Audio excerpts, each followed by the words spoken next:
meus amigos, é sempre uma alegria da minha parte estar aqui entre amigos, como Tilane bem disse aí na prece.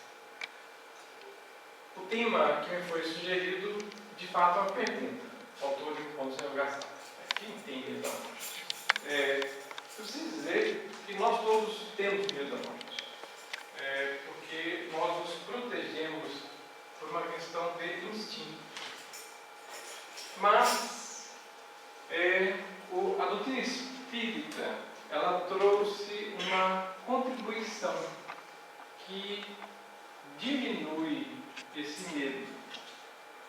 E nós vamos hoje elaborar parte em Kardec, parte em André Luiz, sobre qual é essa contribuição que a doutrina nos traz para diminuir esse medo da morte.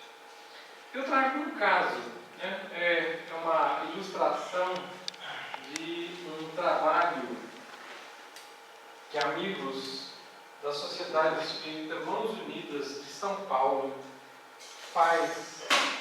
Eles, particularmente da obra de André Luiz, eles colocaram grafismos, assim, representando partes da obra de André Luiz.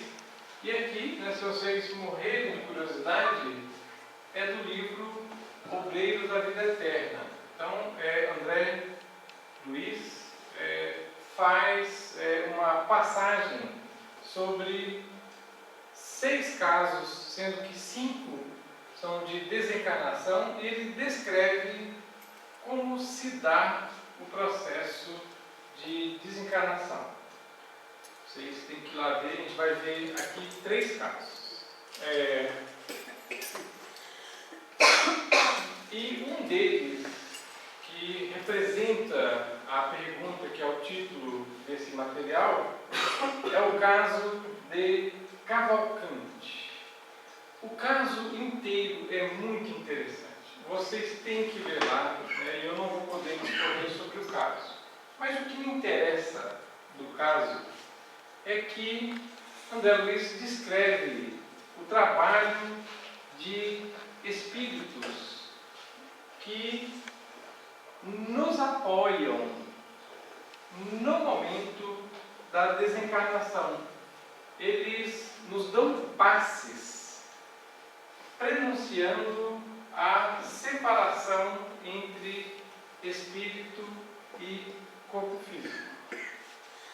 Então, e vocês possivelmente se recordam. Quem assistiu aquele desenho Hércules? Sabe, um desenho da Disney, Hércules? Não, tem um desenho. Que é antiguinho já. A minha filha, primeiro, era recém-nascida, então fazia 22 anos. Não era nascida. Bom. Recente. Um desenho mais ou menos recente. E lá traz, não sei se recordam, o episódio das parcas. Eram 3 velhas que elas, com uma tesoura, cortam o fio da vida. E eu fico achando muito interessante de que muitas coisas da mitologia são, de fato, expressões de uma realidade não compreendida até que houve o aparecimento da doutrina espírita e essas obras complementares. Não está aqui representado, mas esses espíritos promovem o desligamento do fio fluídico ou cordão fluídico que une espírito e corpo físico. Então, são esses espíritos que são as verdadeiras parcas. Se vocês tivessem visto o Hércules, eu vejo que tinham 3 velhinhas lá que com uma tesoura cortam um cordão dourado. Quase isso. Mas é esse o processo. E acontece que Cavalcante, no nosso caso, ele padecia de problemas renais graves. Ele já havia perdido o controle esfincteriano, ou seja, ele não controlava mais as suas necessidades físicas, fazia xixi e cocô sem perceber. Então, as enfermeiras e médicos detestavam atender Cavalcante, porque o cheiro devia ser muito difícil. E mais, porque ele padecia dessa dificuldade já fazia bastante tempo, ele começava a perceber mais o plano espiritual do que o plano físico. O processo de separação já havia começado. Então ele reclamava em voz alta: olha, o dragão está sobre a ferida do paciente X. Ou ele falava de formas espirituais que povoavam a enfermaria do hospital, que só ele via, melhor, ele e os outros espíritos viam. Ou ele recebe uma visita da antiga esposa. Fulana, que bom que você veio. Há quanto tempo? Eu te peço perdão. Mas ele falava com alguém que só ele via.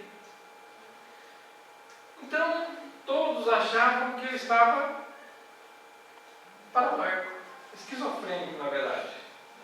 Porque ele falava com alguém que respondia, porque ele dialogava, ele escutava vozes, era a descrição do esquizofrênico clássico. E aqueles espíritos, eu esqueci de dizer uma coisa importante, ele era católico praticante, um homem de bem, E não me cabe aqui dizer qualquer aspecto negativo da religião católica. Um homem de bem, mas que não estava instruído sobre o que o aguardava do lado de lá da vida. Tanto era homem de bem que recebeu a bênção de um apoio espiritual no momento da sua desencarnação. Porém, ele temia. Ele temia porque ele não sabia o que encontraria tantos dias aqui, e então ele mostrava um apego ao corpo físico já quase em apodrecimento. Ele não queria se separar do corpo físico. E os espíritos davam passe e ele preso ao corpo físico. A tal ponto progrediu a problemática que ele trazia física, que os médicos e enfermeiros providenciaram uma injeção fatal que o desligou abruptamente do corpo físico. Eutanásia. E, evidentemente, não advogamos a prática. E ele, por longas semanas, homem de bem, no plano espiritual, teve que receber tratamento magnético para se livrar, para se deslindar da carga química que aquela injeção fatal proporcionou ao seu perispírito, que ele levou traços dessa carga química para o lado de lá. Era alguém que padecia de um medo comum, o medo da morte. E é sobre isso, então, que a gente quer falar. Eu tenho uma pergunta. Aí a gente vê Cavalcante nessa situação. Sim. Mas por que a gente, espírita, Sim. a gente não consegue, apesar de conhecer muito, através dos livros, Sim. não assimila a vida do outro lado? A gente vai se enganar. Certo. Mas isso para nós Aguarde 40 minutos. Cenas dos próximos capítulos. É sobre isso que a gente quer falar. Muito bem. Vocês possivelmente conhecem, né? É uma parábola, uma lenda, joias devolvidas. Conhecida, né?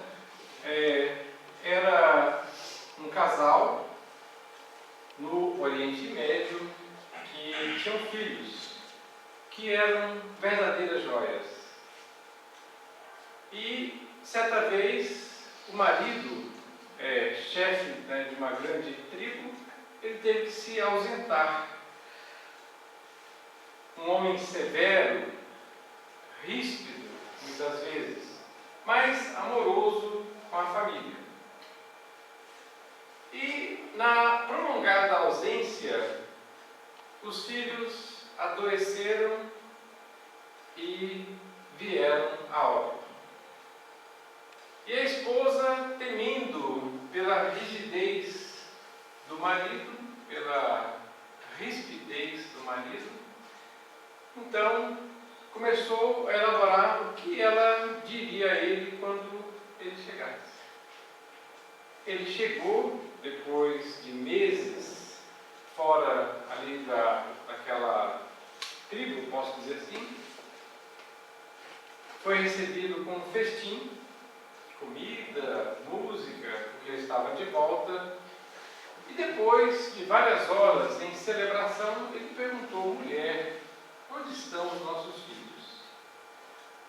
E ela foi prosseguindo naquela celebração, e passado mais algum tempo ele voltou. Então, onde estão nossos filhos?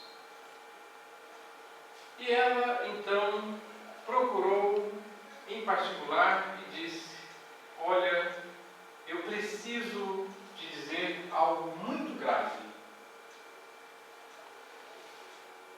Um homem recebeu joias emprestadas de um poderoso senhor.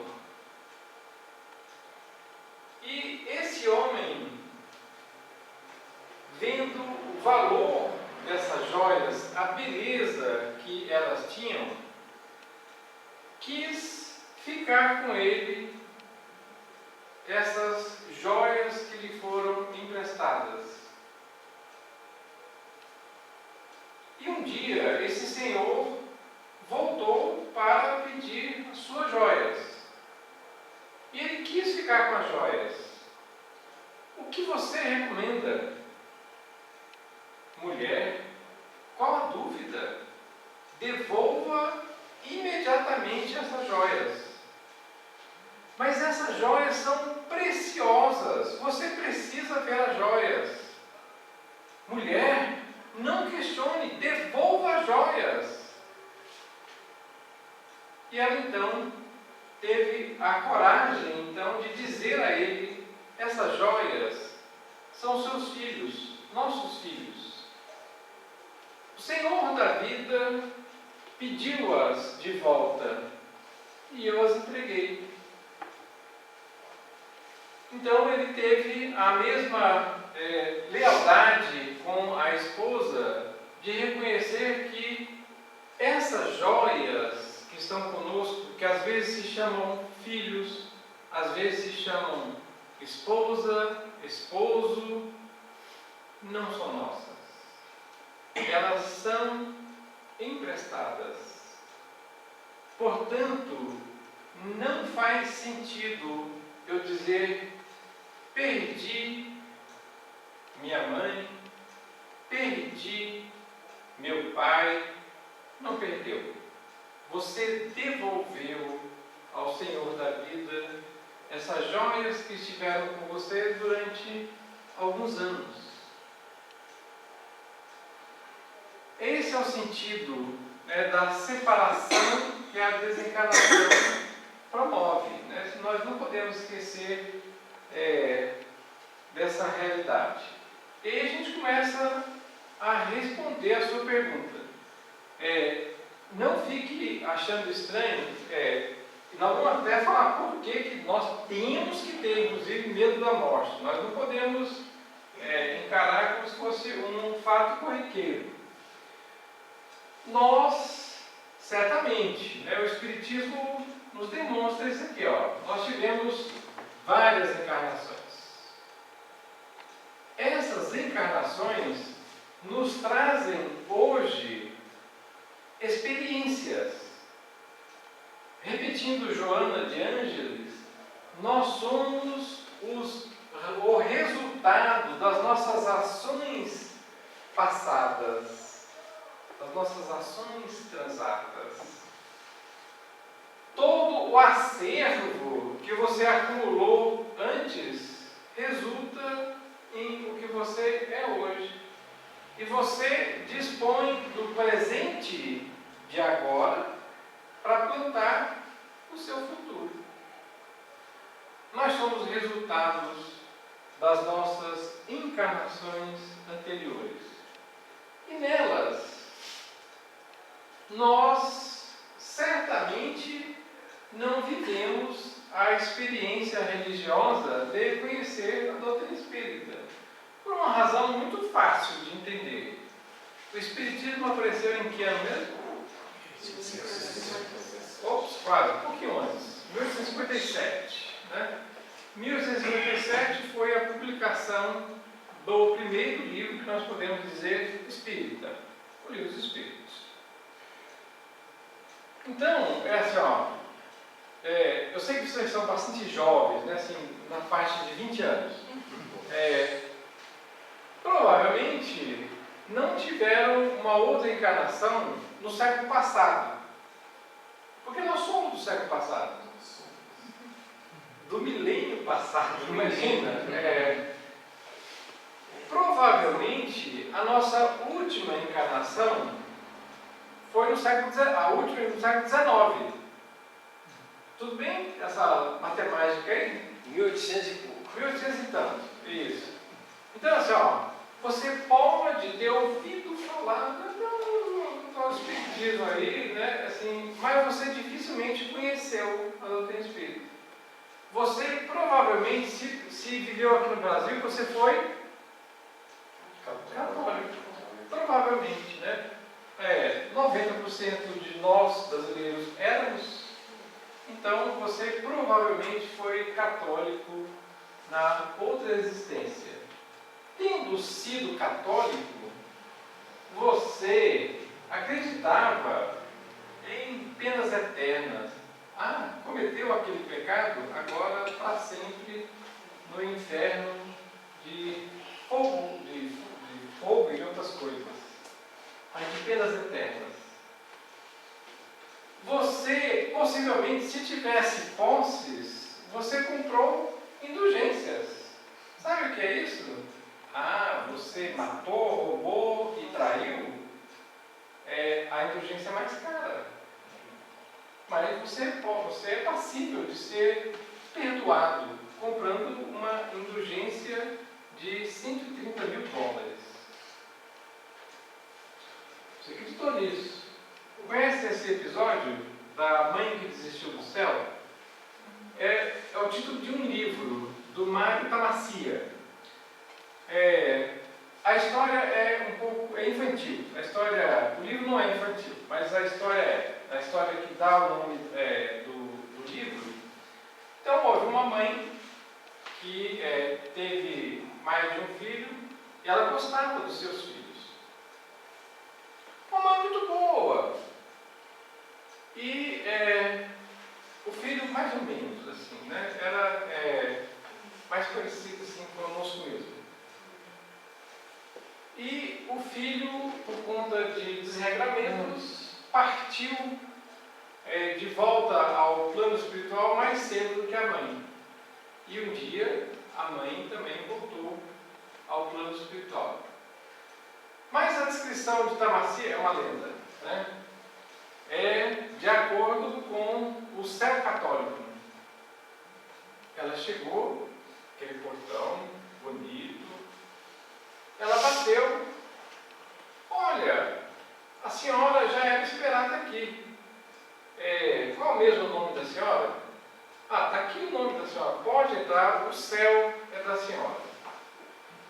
entrou, examinou, sabe aquela musiquinha de harpas, assim, levezinho, assim, você nem sabe quem está tocando, não entende a música. Aquelas nuvens brancas, e São Pedro, obviamente, ali junto à porta. E ela viu anjos, procura mais. Um dia, aquele negócio estava ficando monótono. 2 dias, ela voltou na entrada do céu. O senhor é São Pedro. Isso mesmo. Eu estou procurando meu filho. Qual é o nome do seu filho? Ah, é fulano de tal. Ele olhou. Esse seu filho foi para o inferno. Ela teve um choque. Eu preciso encontrar o meu filho. E São Pedro explicou: olha, a senhora é muito bem quista aqui. A senhora ir para o inferno e encontrar o seu filho é proibido. Não. Eu preciso abandonar o céu para encontrar meu filho. Não pode, é contra a regra. Mas o senhor não entende, o senhor não é mãe. Eu preciso encontrar. Algumas mulheres são impossíveis. Eu conheço um. Eu conheço mais de um.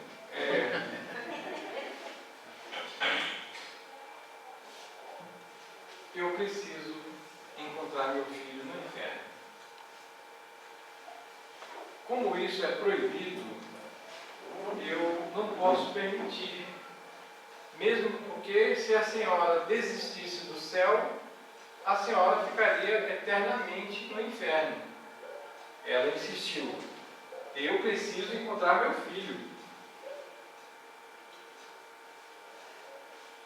Deus não permite. Mas Deus é pai. Ele nunca foi mãe. Ele não vai entender.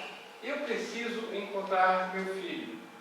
Onde estiver meu filho, aí vai estar o meu céu. E então, São Pedro foi dobrado pela mãe que desistiu do céu. Mas a história, enquanto seja uma fábula, ela é muito interessante, porque você tem que imaginar que há então um coração que consegue, pelo menos, imaginar uma situação que Deus, Todo-Poderoso, amantíssimo, não consegue superar o amor de uma mãe. Então não é assim, nós padecemos no nosso historial espiritual dessas bobagens. Nós acreditamos que havia um céu de harpas e anjos e nuvens, de um ócio contemplativo e inútil, enquanto haviam almas penadas que sofriam pela eternidade sem direito a socorro. Nós acreditamos nisso. Havia essa separação definitiva entre esses anjos e esses que ficaram no inferno. Vocês certamente conhecem o Divaldo Pereira Franco.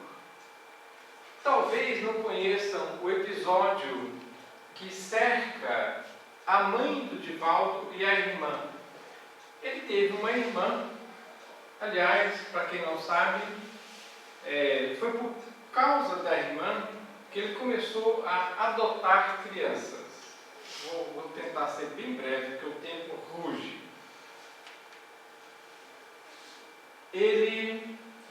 A irmã, por conta de um desacerto amoroso no casamento,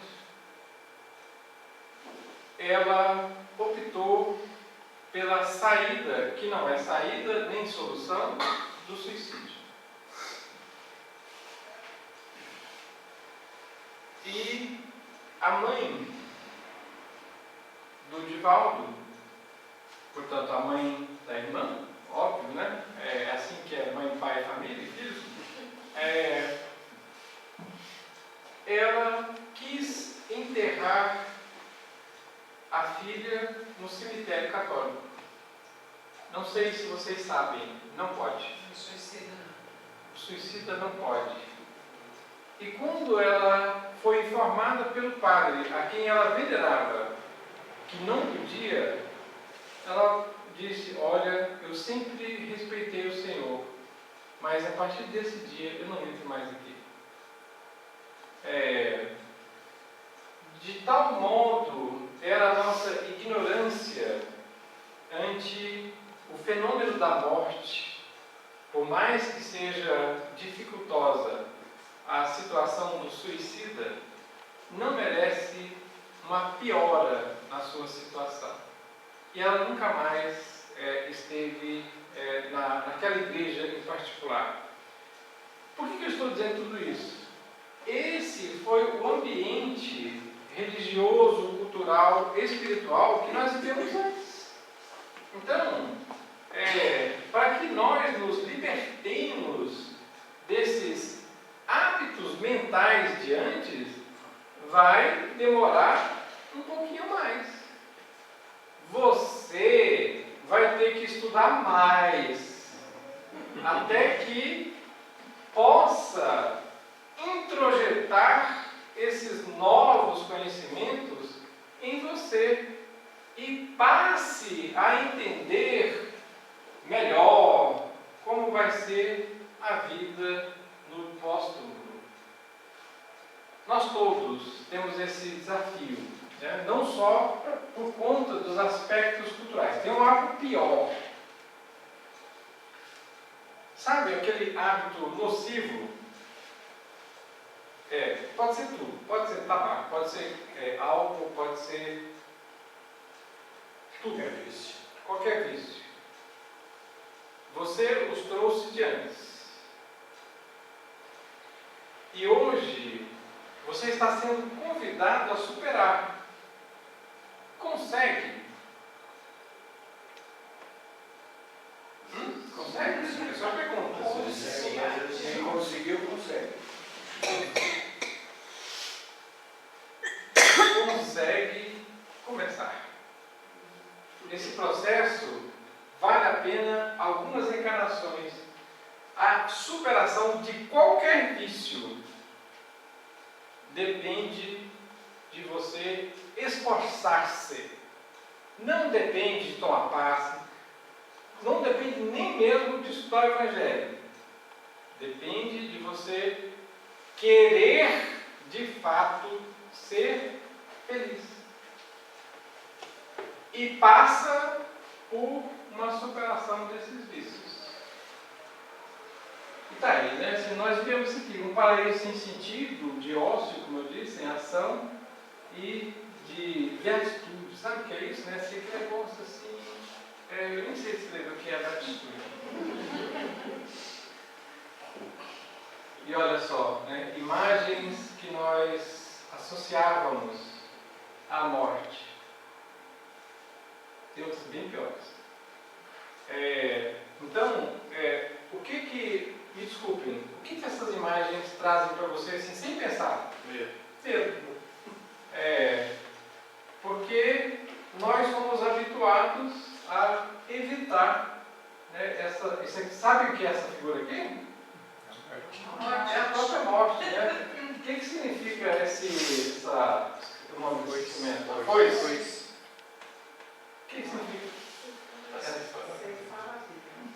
Sabe o que é ceifar a vida? É cortar o fio. Só para a gente entender cortar o cordão, né? Cortar o cordão fluídico. É isso aí. Né?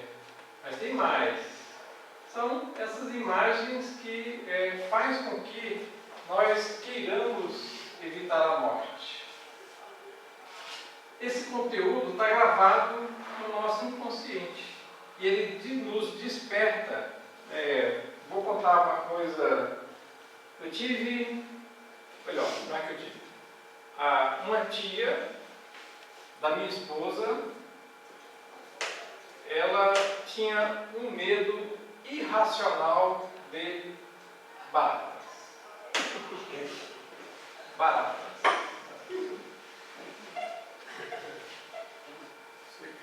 E você sabe o que acontece quando a pessoa tem muito medo de alguma coisa? O que acontece com essa pessoa? Atrai.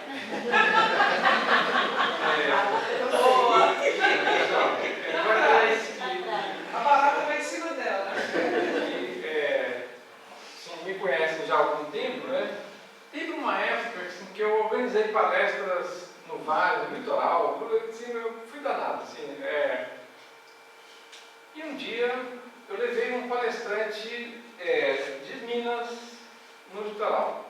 E os anfitriões nos levavam a um restaurante bastante bom, bem na praia. Ficava num tablado assim, debaixo dele as águas do mar. Um lugar bacana, muito bacana. E eu lá, assim, me preparando para uma sopa. De repente, eu olho para debaixo da cadeira da tia Cidinha. Ai meu Deus, vamos lá. E eu, bem em silêncio. E eu olhava para cá, e eu olhei numa barata. De repente, a barata sumiu. Aí eu não conseguia pensar em outra coisa. Para onde foi a barata? Mas é muito interessante que a barata estava exatamente debaixo da cadeira dela, e um lugar, não era grampinho, um lugar limpinho, assim. Esse aqui, ó. Nós atraímos com os nossos temores o que nos provocou. O que vocês acham que é um medo assim, irracional de barata? O que é isso? Alguma coisa da outra vida, né? Alguma experiência. Experiência. O que vocês acham? Qual a experiência? Da morte, né, das larvas. A experiência do enterro. E aí a dificuldade em se libertar do corpo físico. O que vocês acham que tem? Tem os vermes, mas tem paradas. Então, aquilo gerava um pavor. E assim, Tem pássaros também? Tem. Não, eu estou falando porque eu tenho uma amiga, desculpa te interromper, que ela é desse tipo, assim, ela tem um pânico de pássaro, que ela não consegue sequer assistir a um filme. Se tem um pássaro no filme, ela não faz assim, não. Mas são razões, né? E aqui, se não me cabe elaborar mais, mas assim, esses medos estão lá registrados, inclusive o medo da morte. Mas não é normal? Não é normal? Vamos ver. Vamos falar para nós ciência. Vamos ver. Deixa eu Agora mais 20 10 minutos. Sim. Deixa eu aproveitar para dar um recado. Oi? Um recadinho. Aqueles que querem assim, recado fora do Bolsonaro, Dá se uma quiser se rodadinha, adicionar, tá bom. tá? Porque é meio quente aí. Eduardo, desculpa aí, tá? Sem problema. Isso gera o temor da morte. Aí, então, mas por que nós espíritas, que é a sua pergunta, por que nós também temos medo da morte? E aí, assim, eu faço várias perguntas que antes de ser para vocês, vale para mim também, né? Nós sabemos que nós somos almas, que somos donos provisórios do corpo físico, sabemos? Mas isso é importante, isso Isso é relevante, que é o seguinte, toda a questão tem que ser abordada, pessoal. É assim, ó, a doutrina espírita, eu vou escrever isso daqui a pouquinho. A doutrina espírita, ela traz toneladas de evidências de que nós sobrevivemos. Toneladas. Só porque você mencionou, eu vou falar uma. Certa vez, vou mencionar duas do mesmo médico, Chico Xavier. Certa vez, uma mãe, né, que havia perdido um filho, ela, na ânsia de buscar consolação da presença do filho, foi ao Chico. E lá pelas tantas recebeu uma mensagem psicografada. Ela faltou derreter-se. Foi de novo, recebeu outra mensagem. Foi novamente e a mensagem do filho trazia: olha, eu fui recebido no plano espiritual por vovó Margarida. E depois da mensagem, ela procurou o Chico. Chico não tinha nenhuma vovó Margarida. O Chico, não sei. O Espírito diz que tem. Não tem Chico. Ele, não sei o que dizer. E ela voltou para São Paulo, para casa, perguntou na família, perguntou à mãe: tinha uma vovó Margarida? Não. E uma certa vez que ela foi visitar os avós ainda vivos dela, havia uma vovó Margarida aqui. Então ela soube, né, que a avó da avó se chamava Margarida. Né? Isso é um exemplo. Mas isso não são provas, são evidências. Não sei se todo mundo sabe a diferença de prova e evidência. A evidência é aquele negócio que aponta para isso aqui. Quando você tem muitas evidências, aquilo vale prova. Vou mencionar um segundo. Alguém sabe que eu sou goiano? Eu sou goiano. Mais do que isso, eu conheci a família envolvida no que eu vou contar.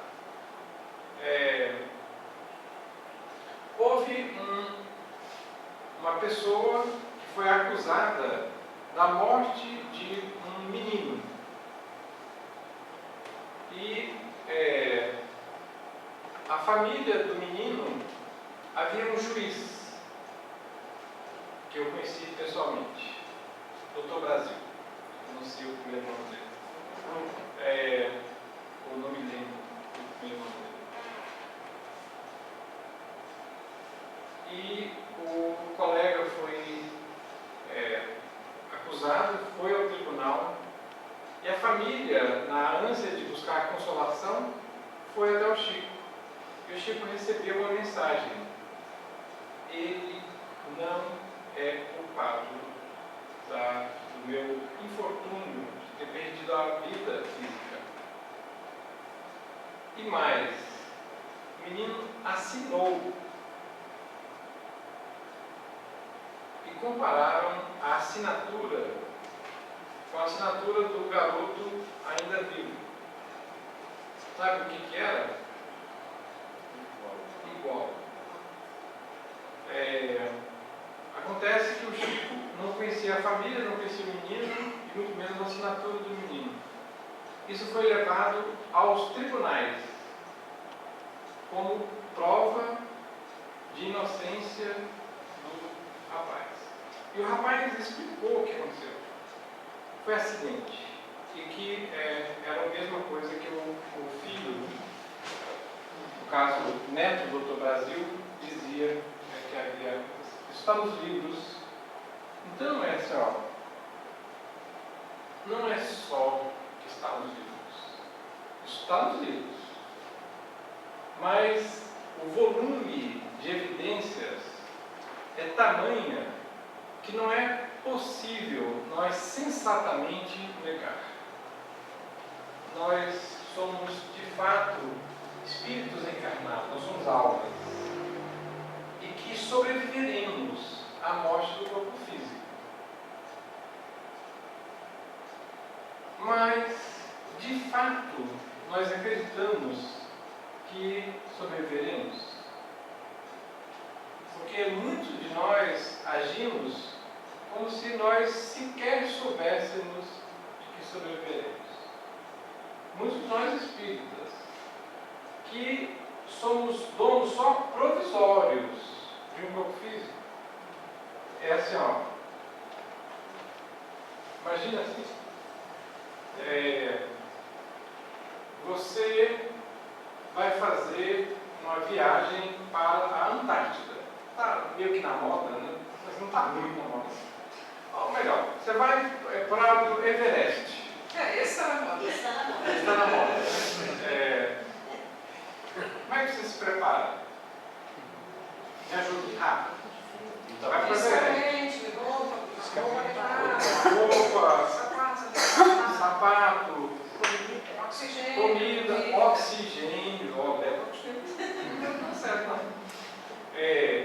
Capacete, corda, sei lá, né? Picareta, nem sei o nome do casamento.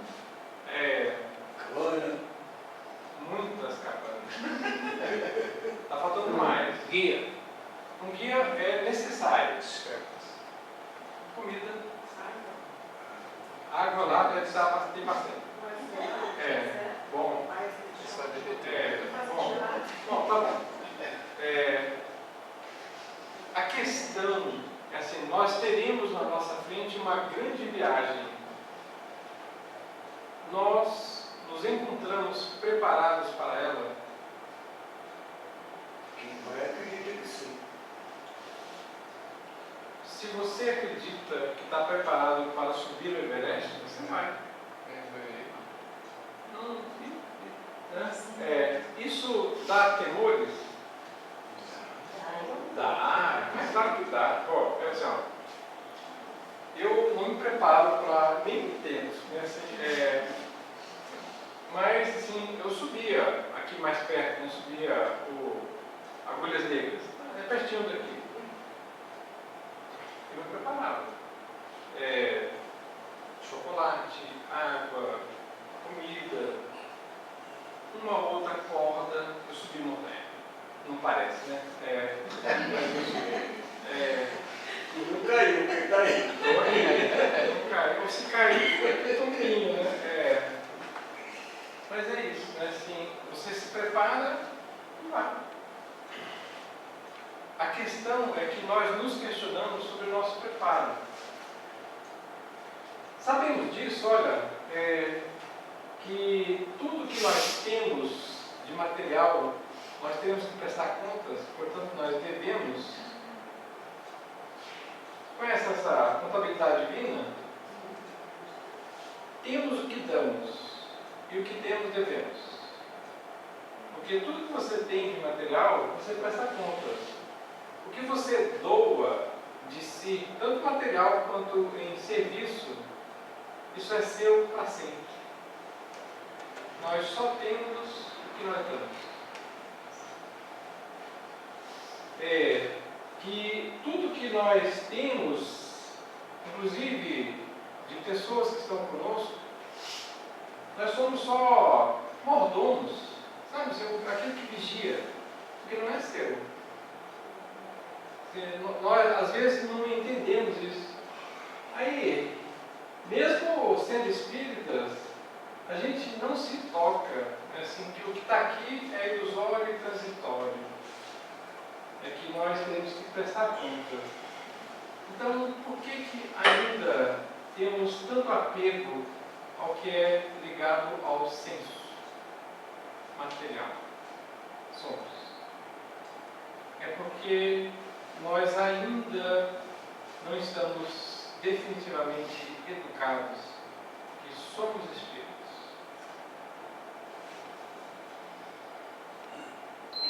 Aí, olha só, alguns espíritas não chamam, não falam mais, não tem inferno. tem umbral. Não tem céu, tem muscular. Tá no umbral. Nós mudamos o nome. Assim, nós ainda não estamos distantes da realidade de católicos. Alguns fazem isso aqui, ó. Se eu ganhar na loteria, Vai ficar comigo perder tudo que ganhou. metade vai lá pro irmão Jacó. Mas vimos o plano espiritual como se fosse alguma coisa assim ilusória, assim, vaga. Não é. Nos aguarda. E está aí, né? Assim, nós nos entregamos ao que é a vida presente, ao momento que passa. Nos esquecemos de nos preparar para a grande escalada que nos aguarda.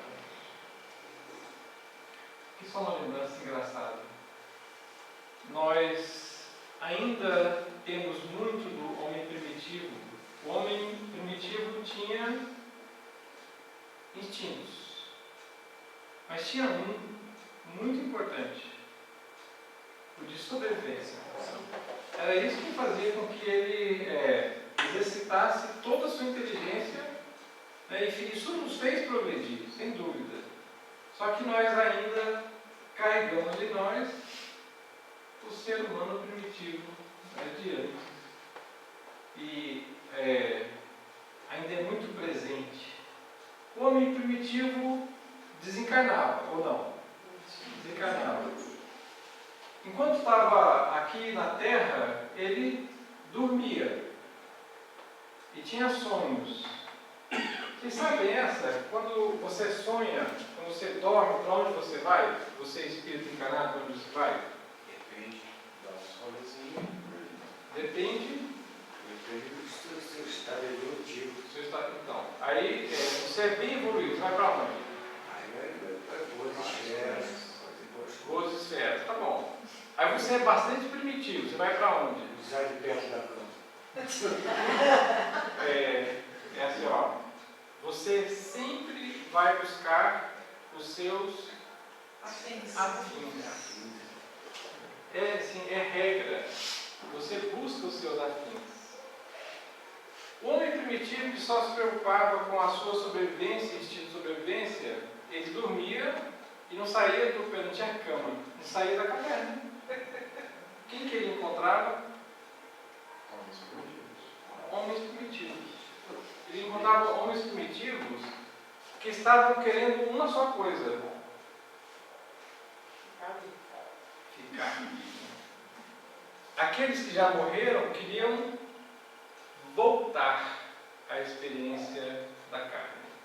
Eram os seus antepassados. Isso gerou o culto aos antepassados.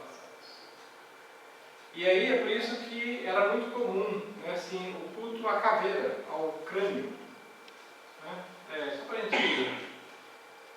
E dessas experiências dos sonhos, apareceu uma ideia intuitiva de que eles continuariam vivos.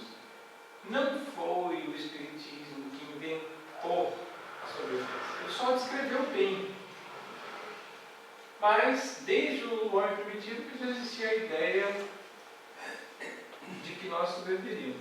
Por que você tem medo? Por causa disso. Mesmo que estejamos definitivamente instruídos que vai Isso não é ficar uma vivo. lei. O instinto é. Essa instinto de sobrevivência não é uma lei. Estamos insistindo. Ele é necessário. Lei de Conservação. Exato. É uma das leis, não. Então, ele traz essa realidade. Lembra do Chico no avião? Já que ele estava no avião? Ele ficou doido, vou morrer, Deus me acuda. Dá para ficar um pouco mais calmo aí, porque preciso ter educação mesmo diante da morte. Então nós somos fartamente instruídos, mas ainda não está em nós de que sobreviveremos. Né? Temos medo do desconhecido. Essa foi a virtude da doutrina espírita. O além-túmulo já não é tão desconhecido. Né? Nós só carregamos em nós o nosso passado. Isso nos traz para essa experiência do medo. Nós temos uma educação de agora, que é a doutrina espírita, mas carregamos o nosso passado. Aí vindo, né? Quais signos representam a morte. Quando uma pessoa morre muito jovem, o que a gente fala? A frase é comum: morreu tão jovem. Que tão jovem? Você tem 6.000 anos. Ele só voltou à parte espiritual. Mas assim, eu conto esse caso, eu estou falando assim, nós carregamos ainda esse hábito. Muitos de nós padecemos sofrimentos vigorosos no plano espiritual. E você reencarnou. Sabe o que acontece quando você abre a perspectiva de que vai voltar? Excesso de justiça. Lembra e fala: não vou voltar para lá de jeito nenhum. Então, isso explica por que eu trago, apesar de estar muito bem instruído. Aí, indo para a nossa finalização, né? Conhece? Essa é uma frase desse filósofo chinês, do Lao Tse, a frase. Né? A caminhada de 1000 léguas começa no primeiro passo. E, assim, por que ela é importante? Porque assim, nós estamos tranquilos diante do fim da vida, da morte, da vida física? Não ficamos. Raramente ficamos. Posso confessar que eu estou tranquilo? Posso. Eu estou. Às vezes, sim, eu fico com a impressão que eu quero. Mas não procuro. Aliás, o contrário, né? Procuro esse corpinho maravilhoso, ainda vai me servir por alguns anos. Claro, eu posso ter um plano para a minha vida terrena? Eu devo. Mas vai ter fim. Eu espero só que não demore muito. Uma coisa interessante, eu penso que nós terminamos aqui, mas nós podemos dar continuidade, né? E vai lá no plano, né? E não consegue. Não tem dúvida. Então, toda vez que você tem um medo, dê os seus passinhos para superar o medo. Mas aí não entra. Eu vou contar uma vez. Uma vez eu tinha muito medo de chuva. Quando vinha, a dúvida me assustava. Então, um dia eu sentei no sofá, acabei de fazer uma oração para mim, e pensei assim: eu gostaria que o plano espiritual me elucidasse sobre isso. Sabe qual foi a resposta? Que eu devia ser previdente. Se tivesse chovendo muito, que eu não viesse. Agora, se tivesse maneiro, eu tivesse seguro, eu viesse. Então eu penso assim: você me colocou um medo, e esse é o medo. Eu não tive medo. Quando eu disse porta-mola temporal que eu vou, eu não posso ser justamente imprevidente. Assim, eu só não posso permitir que o medo me paralise. Eu posso ter uma situação que eu preciso enfrentar um temporal? é necessário. Se eu tiver uma situação mais grave, posso. Então, eu tenho que fazer um julgamento de prioridades. Dessa vez, tem até uma música, né? Não tem carranca, nem trator, nem alavanca que me tira aqui desse lugar. Então, assim, dependendo da necessidade, não vai haver chuva, não vai haver temporal que me impeça de superar. Minha presença ela é necessária. Por exemplo, né? É mandatória. Eu gosto dessa imagem porque ela está dando as direções, né? Mas essa imagem tem uma direção não percebida, que é para o alto, né? Para o infinito. Às vezes a gente fica na dúvida, mas tem uma coisa aqui apontando para cima.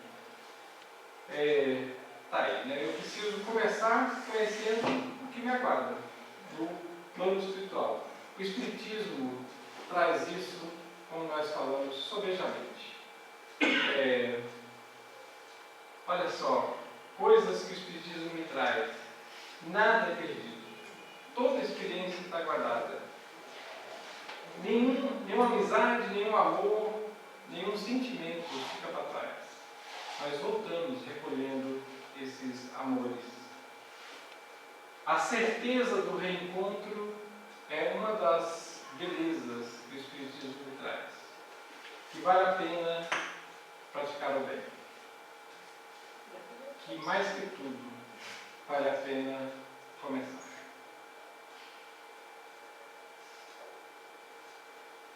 Eduardo, eu sei que está quase na hora, mas um dia o pai dela estava assim, para morrer de doença. E o meu marido, conversando com ela, falou isso aí. E vai encontrar os parentes, as pessoas que ele ama, tem muita amizade, não sei o que. Aí o pai dela faleceu no outro dia de manhã, o meu marido no mesmo dia à noite.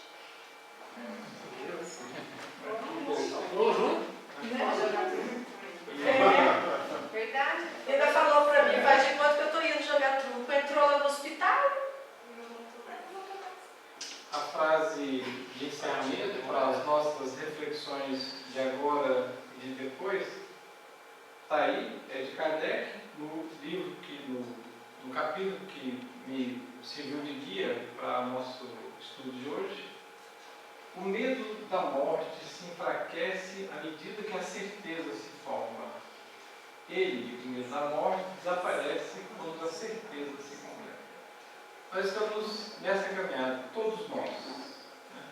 Estamos aprendendo a doutrina, guardando em nós a certeza da imortalidade e do resultado das nossas ações aqui na Terra, guardando uma relação com o que nos espera no além-túmulo. Muito obrigado pela oportunidade e até uma próxima, se Deus quiser.